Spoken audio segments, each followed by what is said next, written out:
The men of the Light Brigade, after surviving their hellish ordeal, still have more hardships to overcome. Lords Raglan, Lucan, and Cardigan have to deal with the aftermath of the charge with their superiors back in England. The Russian army still controls the Causeway Heights. The war is still on, and the Russian winter is about to come swooping in. Hello and welcome to History is a Disaster. I'm your host Andrew, and tonight we are finishing the series on the Light Brigade as we bring an end to the Crimean War and finally get into laying the blame for the disastrous charge. So, let's get into it. The night following the charge, the cavalrymen were exhausted. No one had eaten in a day, and orders for no campfires or noise were issued. The Russians still controlled the Causeway Heights, and the army was still roaming the countryside. Everyone was worn out from their ordeal, yet few could find sleep. While the war was cooling off for the night, a war of words was heating up. Lords Raglan, Lucan, and Cardigan were raging at each other. Raglan blamed them both for the disaster. Cardigan blamed Lucan, and Lucan blamed Raglan. Their arguments could be heard around the camp and would be reported on by William Russell. The wounded survivors of the charge would first be treated at a church-turned-field hospital in Cardigan. More serious wounds would be taken to a general hospital in Balaclava. The small hospital could not keep up with the number of wounded coming in or how fucked up they were. One of the ships in the fleet would eventually be used to take some of the most serious wounds across the sea to a hospital outside Constantinople. They would not fare well in this shit stain of a hospital. The walls were covered in algae and rats crowded the hallways. The hospital was formerly a barracks for the Turkish army. It had no beds, no supplies, and no nurses at this time. Florence Nightingale would arrive later with her nurses and turn this around. And I seriously thought that she was not a real person, that she was more like a Sherlock Holmes type fictional character or something. I guess I had just previously heard the name and not given it much thought. Plus, seriously, that name does sound made up. But she was an actual badass. She would later go on to lead the way for modern nursing and has a whole list of accomplishments. Nurses to this day take the Nightingale Pledge, which is the nurses' version of the Hippocratic Oath. And since my wife is a nurse, I feel like I should probably know this, but in my defense, she was already a nurse when we met. Back in the Crimea, things at first were looking up for the Light Brigade. The night after the charge, nearly 100 Russian horses escaped and defected to the British cavalry camp. And I am just slightly amused at the thought of horses tiptoeing away from the Russians and running to the British to change sides. The sound of the horses coming into camp did cause an alarm as the British thought it was an attack. They were all relieved to see the empty saddles, especially since the addition of the horses would mean more of the survivors would now be able to join in on action the Light Brigade may take part of. Things were looking up for the Light Brigade.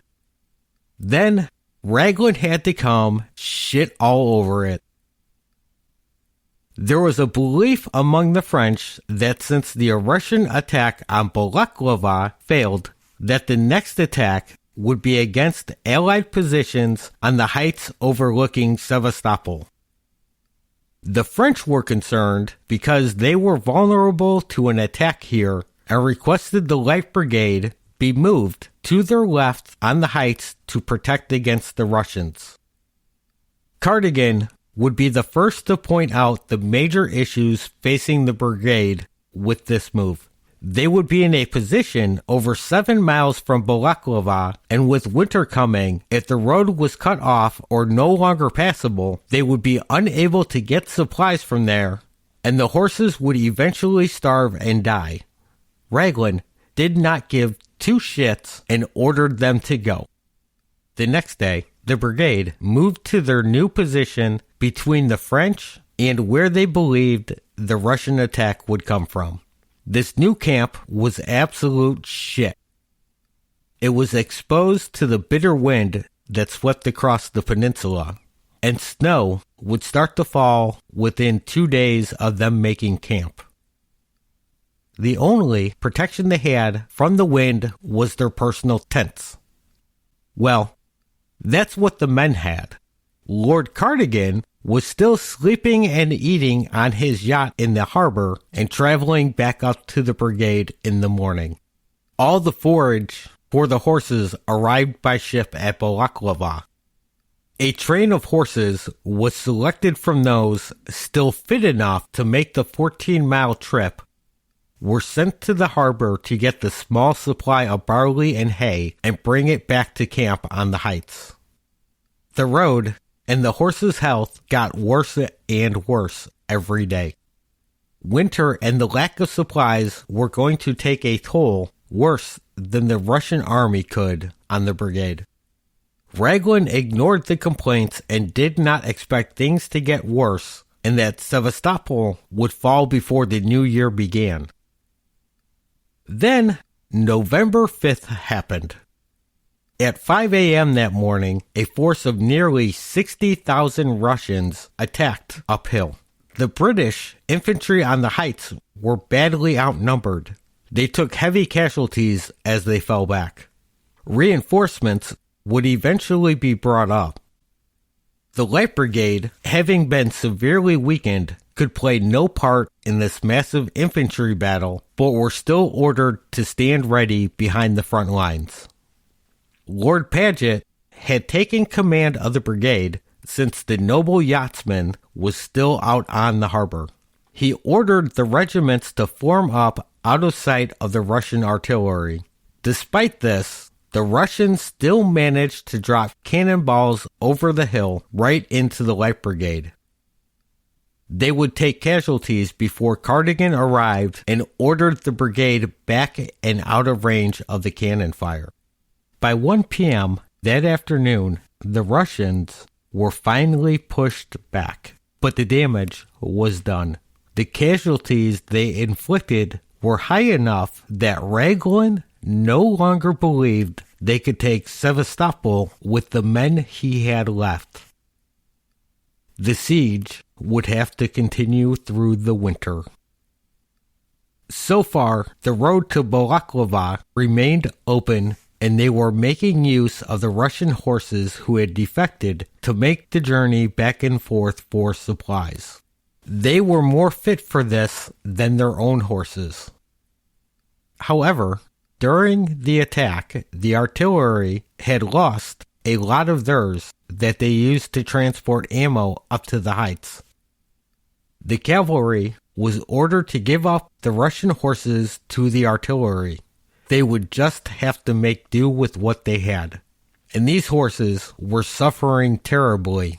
They were forced to stand out all night without shelter as the icy winds tore through the heights.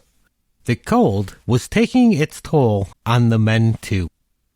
Even before the loss of the Russian horses, there were not enough men to mount them. On November 14th, the Russian winter that has beaten back so many invading armies reared its ugly head. A hurricane hit the southern tip of the Crimea. The cavalry camp lost its tents and supplies. Men and horses would be knocked to the ground in the high winds. 21 ships waiting in the harbor to be offloaded were sunk, and the loss of these ships was a heavy blow to the British. On board was much needed winter clothes, firewood, and 3 weeks' supply of hay for the horses. And following this hurricane, heavy sleet and snow ravaged the peninsula.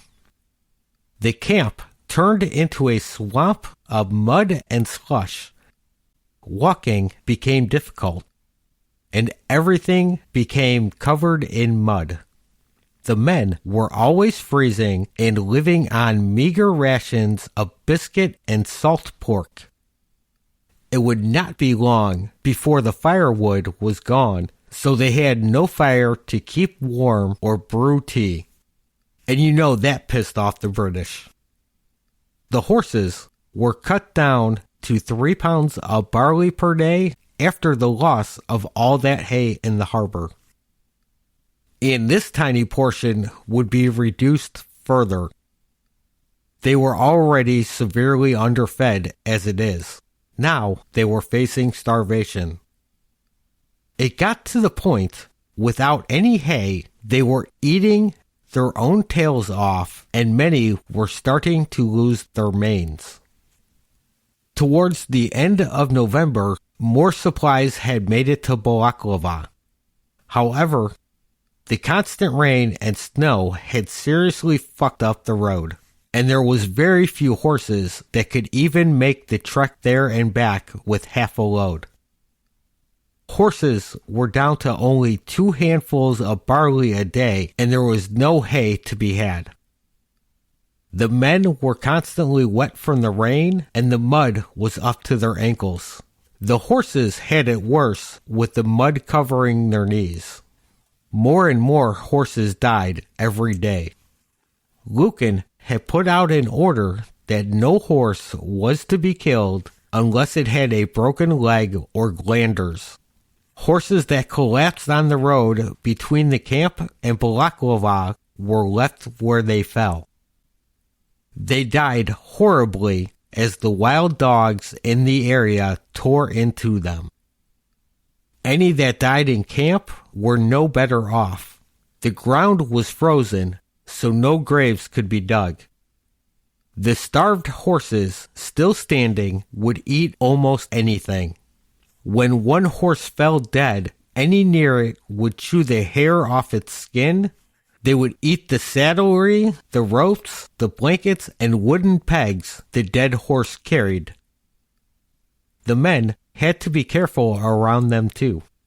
They would often grab anyone near them by their beards in an attempt to eat it too. If they got loose at night, they would chew on the tent ropes. On December 1st, Lord Lucan reported to Raglan that as far as military operations are concerned, the cavalry division is finished. It no longer exists. The Russian winter did what the army failed to do in the valley. It stopped the Light Brigade. They would be ordered back down from the heights to their original camp at Cardigan. During the move, horses had to be led. They were too weak to be ridden. 17 would not survive the move. They were down to 10% of the horses they brought from England, with the 13th Light Dragoons being hit the hardest. Only 12 of its original 250 horses remained. The men were sick and exhausted. Cardigan was no warmer than the heights. They could barely manage to get through basic duties like watering the horses. Several men sent out on picket duty would come back with frostbite and lose part of or all of their earlobes. Cardigan couldn't take it anymore and claimed to be sick to the point of needing to return to England. He had a serious case of the shits and had to go home. He would eventually be allowed to leave on December 8th, and no one was sad to see him go. With the return to Cardigan, most of their supply problems should be solved, right? Nope. Most of the horses used to transport ammo and supplies to the artillery had died, so the cavalry was ordered to assist in the transport. The weight of the ammo and supplies proved to be too much for the worn-down horses. They were next tasked with taking meat to the infantry. The once proud and mighty cavalrymen were now reduced to the Pony Express version of Uber Eats. More horses would drop on the road as they delivered food. Within a month, the cavalry would lose over 400 horses. Sick infantrymen were being brought down from the heights too. Some would not survive the trip. The cavalry saw an increase in sickness, exhaustion, and frostbite. The hospital in Balaklava was jammed wall to wall with the sick. There was no medicine and barely any food to be had here. In the cavalry camp, the men still slept in tents, and the horses had no shelter. They froze out on the open plains. They had wooden huts that had arrived in Balaklava that could have provided shelter for 25 men or 10 horses. But because of their other duties, the Light Brigade did not have the men or the time to carry the sections of the huts up from town. Nor did they have enough fit men to put them up, even if they could get them. The brigade barely functioned at all. By early February, the 11th Hussars only had one man that was fit for picket duty. And even then, him and his horse would never be recognized as a once proud member of the Light Brigade. Inefficiency was killing the army worse than the winter or the Russian army. Wood and coal had been arriving in Balaklava, yet it wasn't making it to the men who desperately needed it. The huts were left piled up in sections on the harbor front to rot. By this point, even if they did get moved and set up, winter would be over by time they finished, and too many of the men and horses they were for would have died. When reports of the condition of the men and horses reached England, there was a huge public outcry. They wanted to know why the men were in such a state and who was to blame. And while the brigade was barely surviving, Lord Cardigan was being given a hero's welcome back in England. He enjoyed the cheers of the crowd and the approval of the press. One of the most hated men in England was now a national hero. The jacket he had been wearing in the Crimea was copied and sold all over England. His name, and the fact it was fucking cold in England, helped it become a bestseller. And of course, that jacket is now known as a cardigan sweater. This shithead's name lives on in clothing. He also got to enjoy dinner with Queen Victoria and Prince Albert at the Windsor Castle. And of course, when asked about the charge, he gave his account of events and talked all kinds of shit about Lord Lucan. Lord Lucan would be recalled from the Crimea in mid-February. No one came out to meet him when he arrived. While the government or army would not publicly blame him for the charge, it was obvious the public did. He wrote letters to the newspapers in his defense and went in front of the House of Lords to try to deflect the blame to Raglan, and they weren't having that shit.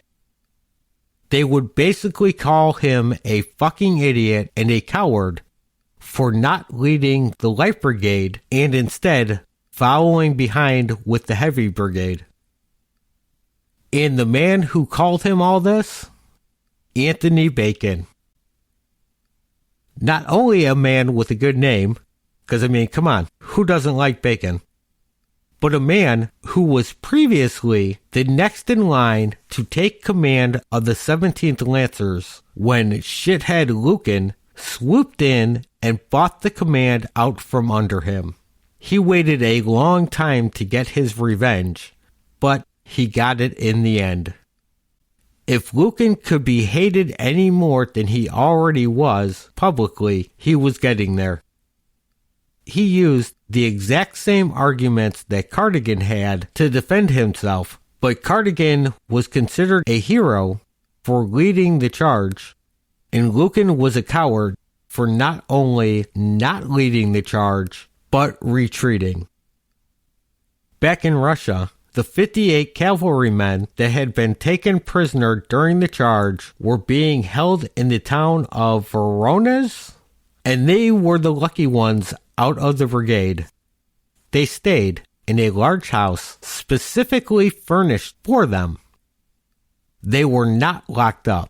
They basically had the run of the town. Many other Russian families would invite them into their homes. They were very well fed. They were even given some spending money for in town. One of the men was enjoying being a prisoner even more than the rest. He had been placed with a Russian woman, and for some reason, when England and Russia agreed to exchange prisoners, he did not want to leave. Which is kind of strange, right? Why would a guy who was basically shacked up with a single woman not want to leave? The book I used for research did not go into too much detail on the Russian prisoners, but what detail there was sounded like the Russians enjoyed their captivity as well. Back in the Crimea, things were changing as springtime hit. The weather improved drastically. Steamships arrived from London with comfort items for the troops, all supplied by public donations. They got books and tracts. The definition says pamphlets, but I'm assuming in the 1800s something like a magazine, a potato baking machine, and candy.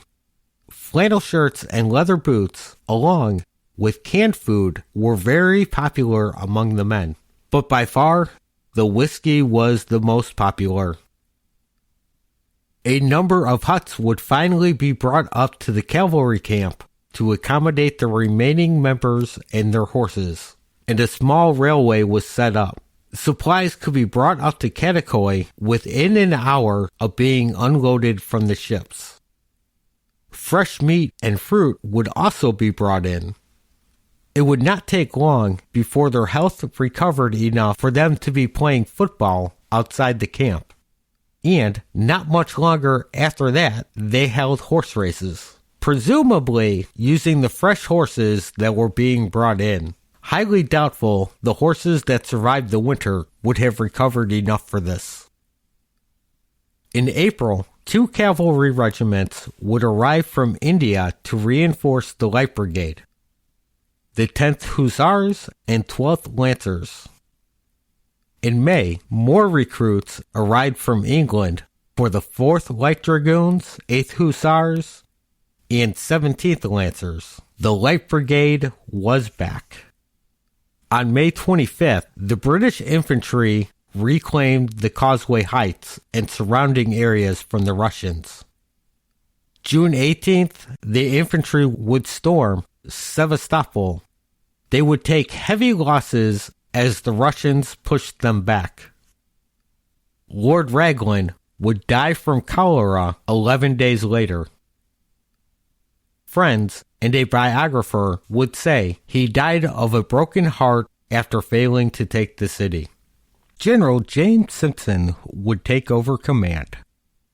They would go back to bombing the shit out of the Russians until the first week of September, with some estimates claiming the Russians were losing 1,000 men a day along the defenses. They followed up with an infantry assault on September 8th. The cavalry took no part. However, they did form a line along the heights to prevent unauthorized personnel from interfering with the assault. And this just shows how boring the 19th century had to be. They were having to guard the assault from bored Englishmen who decided to take their vacation at an active war zone.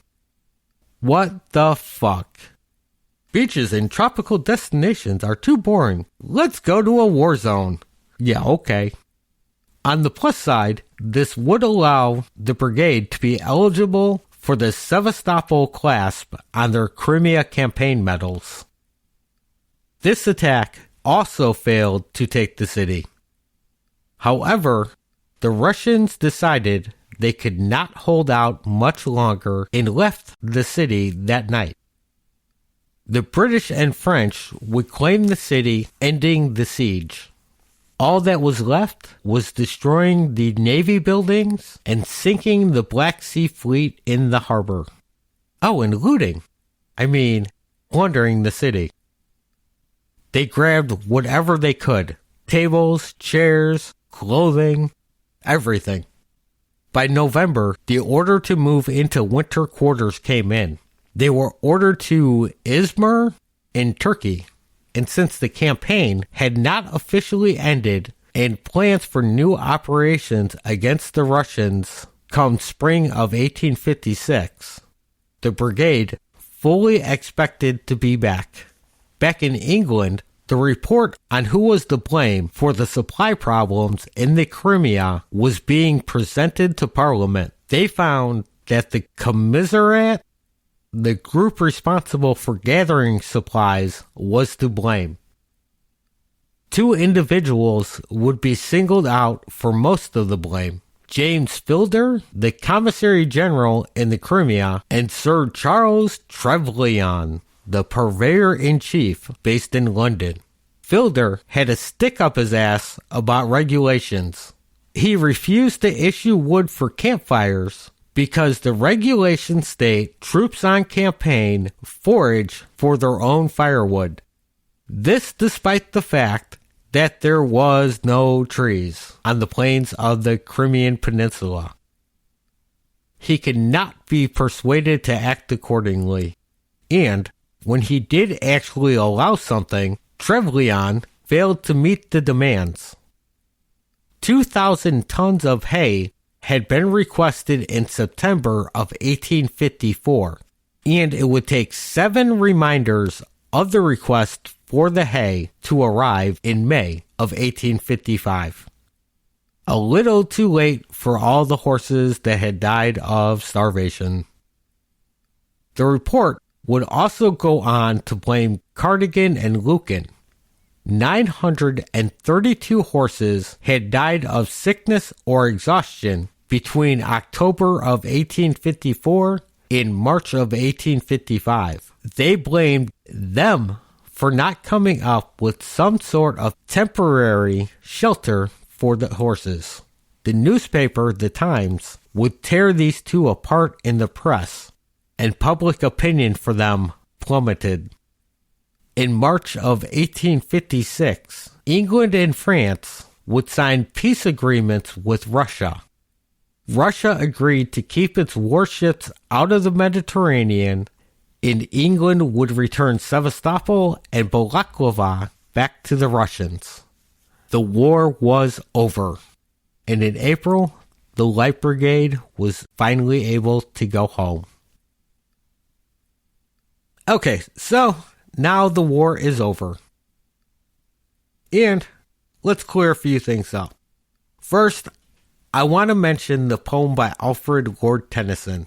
The main things I want to clear up here is that the poem was based off the first reports from William Russell coming in about the charge. He had mistakenly wrote that 607 men participated in the charge, not 670. That's where the line about the 600 comes from. Tennyson was kind of pissed when he found out that the number was wrong and that it was closer to 700. Although 600 does fit the rhythm of the poem better than 700. And some artistic interpretation should be expected, like them taking fire from all three gun positions at once. Due to the geography of the valley and the range of the guns, this just would not have been possible. But it does make for a better story and adds to the legend, so there you go. Alright, with that out of the way, it's time to lay the blame and go over a few things. First up is Lord Cardigan. Is he at all to blame for the charge? No. He did exactly as was asked of him. And no matter how much of an inept shithead I think he is, something should be said of the courage it had to take to lead the charge down that valley. Seeing the incoming fire and hearing his men die behind him. The only questionable thing about him at the charge is what happened after he reached the Russian guns. In Hell Riders by Terry Brighton, the book I used for my primary source of research, two widely different versions were given as to what happened. The first, and the one I think highly unlikely, is that when he passed through the gun line, the cannon right next to him went off.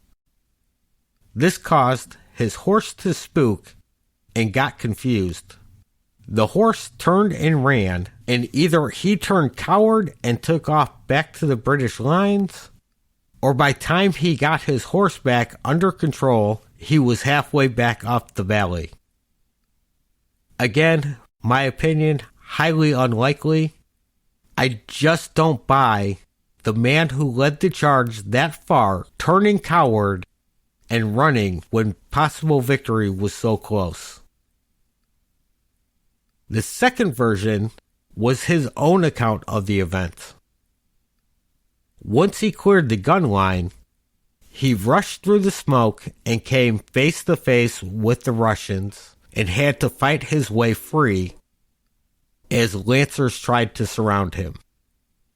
He would end up getting hit with a lance as he disengaged, and when he made it back through the smoke, saw his brigade had broken up and retreated back up the valley. Now, as with most stories, the truth probably lies somewhere in the middle. What cannot be denied is that Cardigan was the first one to make it back to the British lines. Alright, so next up we have Captain Nolan. Does he take any blame? Yes. Some blame should fall on him. His actions delivering the orders to some extent led to the charge. In his haste, I don't believe he got clear instructions on what was being asked of the cavalry. And if he did, he let his anger and hatred for Lucan get the better of him in the moment. And I believe when he charged ahead of the brigade, he did so because he realized he fucked up and was attempting to redirect the brigade to the Causeway Heights. Now, just want to mention, there is a theory out there that he deliberately mishandled the orders. I really don't see that. Despite his dislike of Lucan and Cardigan, the man loved the cavalry. And I just don't see him doing something to bring the division to ruin. Alright, so now we got Lord Raglan. Does he take any blame? Oh yeah. He issued multiple unclear orders and failed to make sure those orders were understood before being dispatched.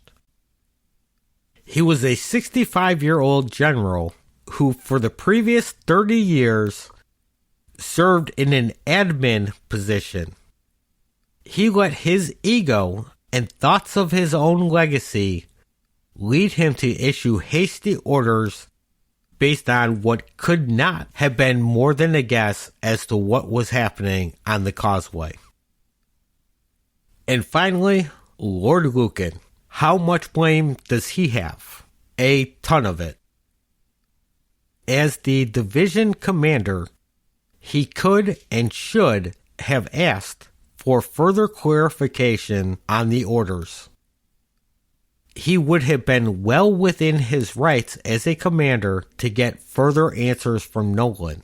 He also had the right to not act without question on an order he believed to be dangerously misconceived.